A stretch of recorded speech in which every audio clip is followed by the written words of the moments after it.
নির্বাচনকে সামনে রেখে অভিবাসন বিষয়ে নিজেদের পরিকল্পনার কথা ঘোষণা করেছে যুক্তরাজ্যের ক্ষমতাসীন কনজারভেটিভ পার্টি। তার আগে একই বিষয়ে নিজেদের অবস্থান ঘোষণা করেছিল প্রতিদ্বন্দ্বী লেবার পার্টি।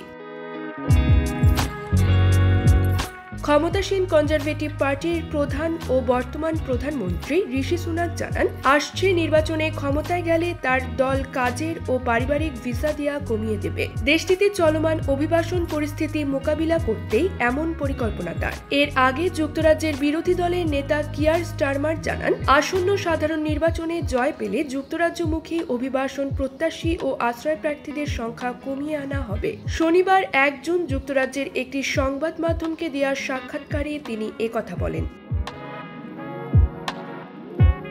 যুক্তরাজ্যের 4 জুলাই নির্বাচনে অভিবাসন একটি গুরুত্বপূর্ণ ইস্যু হয়েই দাঁড়িয়েছে। সুনাক জানান, বছর বছর অভিবাসীর সংখ্যা কমিয়ে আনার পদক্ষেপ নেওয়া হলেও তার শিক্ষার্থী এবং সিজনাল ওয়ার্কারদের উপর কোনো প্রভাব পড়বে না।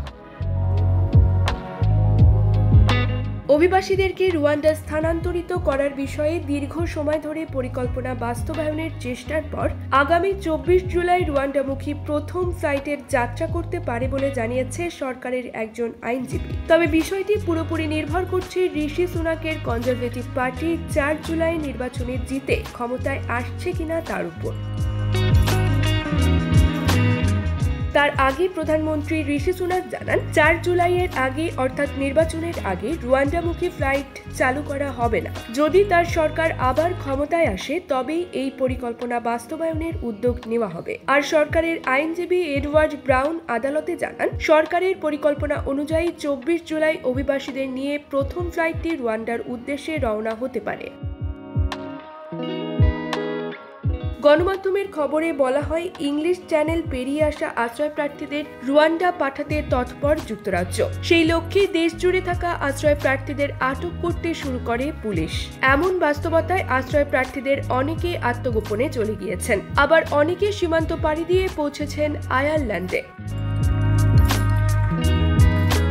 এদিকে যুক্তরাজ্য হতে আসা আশ্রয় প্রার্থীদের মধ্যে কতজনকে তারা নেবে তা নিয়ে নিশ্চিতভাবে কোনো প্রতিশ্রুতি দেয়নি রুয়ান্ডা। দেশটির সরকারের মুখপাত্র ইয়োলান্ডে মাকোলো রোববার বার্তা সংস্থা বিবিসিকে বলেছেন, সংখ্যা নিয়ে কোনো প্রতিশ্রুতি তারা দিতে পারেন না, তবে অন্তত 52,000 আশ্রয় প্রার্থীকে আফ্রিকার দেশ রুয়ান্ডায় পাঠানো হবে বলে আশা করছে ব্রিটিশ সরকার।